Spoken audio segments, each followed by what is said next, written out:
নমস্কার দর্শক বন্ধু, প্রথমেই একটা কথা বলি, এই উপায়টি ভালো মানুষের উপর করবেন না। যে আপনার শত্রু আছে তার উপরেই এই টোটকাটি করবেন।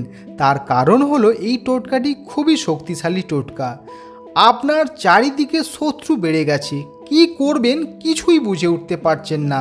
সব জায়গায় শত্রু, বাড়িতে শত্রু, বাইরে শত্রু, কাজের জায়গায় শত্রু।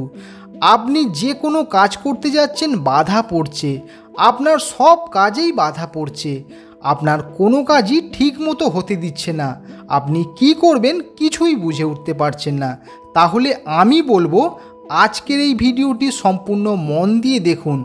এই ভিডিওতে যে টোটকাটি বলা হয়েছে, এই টোটকাটি করলে আপনার পথের কাঁটা সরে যাবে, শত্রু পাগল হতে বাধ্য হবে যদি আপনি সঠিক নিয়মে করতে পারেন। আশা করছি আপনারা সকলেই এই টোটকাটি করতে পারবেন। খুবই সহজ এই টোটকা। বাড়িতে একটি ঝাঁটা থাকলেই এই টোটকাটি আপনারা করতে পারবেন। তবে এখানে নারকেল কাঠির একটি ঝাঁটার প্রয়োজন হবে, নতুন ঝাঁটা লাগবে না। আপনার বাড়িতে ব্যবহার করা ঝাঁটা থাকলেই এই টোটকাটি করতে পারবেন। এবার বলবো এই টোটকা কিভাবে করবেন। যেসব দর্শক বন্ধু এই চ্যানেলে নতুন, চ্যানেলটি এক্ষুনি সাবস্ক্রাইব করে পাশে থাকা বেল আইকনটি প্রেস করে অল করে দিন। তাহলে কি হবে, এই চ্যানেলের প্রত্যেকটি ভিডিও আপনার কাছে পৌঁছে যাবে। ভিডিওতে লাইক করে দিন এবং কমেন্টে লিখুন জয় মা তারা মা। এবার বলি এই টোটকা কিভাবে করবেন। এই টোটকাটি আপনারা যে কোনো দিন করতে পারেন, তবে মঙ্গলবার বা শনিবার করলে খুব ভালো হবে। এই টোটকা একবার করতে হবে, প্রতিদিন করার কোনো প্রয়োজন নেই। তাহলে বুঝতে পারলেন, এই টোটকা আপনারা যে কোনো দিন করতে পারবেন, তবে শনিবার বা মঙ্গলবার করলে খুব ভালো হবে। এই টোটকা প্রতিদিন করার কোনো প্রয়োজন নেই, শুধুমাত্র একদিন করতে হবে এবং সঠিক নিয়মে করতে হবে। এই টোটকা করতে হবে ঘুম থেকে উঠেই, ফ্রেশ হওয়ার আগেই এই টোটকা করতে হবে বাসি মুখে। এবার বলি কি করবেন। একটি সাদা কাগজ নেবেন, ছোট সাইজের, খুব বেশি বড় নেওয়ার প্রয়োজন নেই। ওই কাগজে শত্রুর নাম লিখবেন এবং গোত্রটি লিখবেন। অবশ্যই কিন্তু মনে করে নাম লিখবেন এবং নামের নিচে শত্রুর যে গোত্র, সেই গোত্র কিন্তু লিখবেন। আর এটি লিখবেন কিন্তু অবশ্যই লাল কালির পেন দিয়ে। মনে রাখবেন অন্য কালি ব্যবহার করবেন না, শুধুমাত্র লাল কালি ছাড়া। ওই কাগজে নাম লেখার পর কাগজের পিছন দিকে একটি কাজ করতে হবে।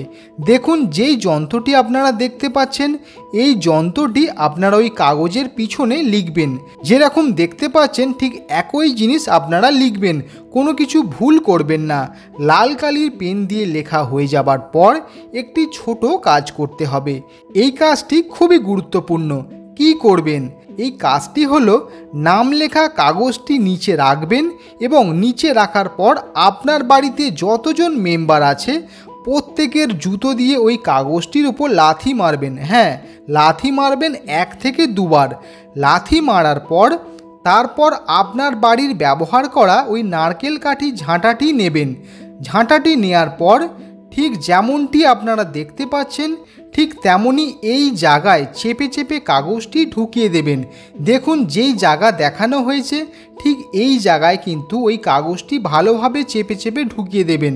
অবশ্যই কিন্তু ভালোভাবে ঢোকাবেন, কাগজটি যেন ছিঁড়ে না যায় এটা কিন্তু লক্ষ্য রাখবেন। সব কিছু হয়ে যাবার পর ওই ঝাঁটা দিয়ে আপনার বাড়িঘর পরিষ্কার করবেন। ওই ঝাঁটাটি বেশি বেশি করে ব্যবহার করবেন। দেখবেন কয়েকদিনের মধ্যেই শত্রু আপনার রাস্তা থেকে সরে গেছে। যখন দেখবেন শত্রু আর নেই, অন্তত 1 মাস হয়ে যাবার পর ওই কাগজটি আপনারা জলে দিয়ে দেবেন। ভিডিওটি অবশ্যই শেয়ার করবেন। ধন্যবাদ।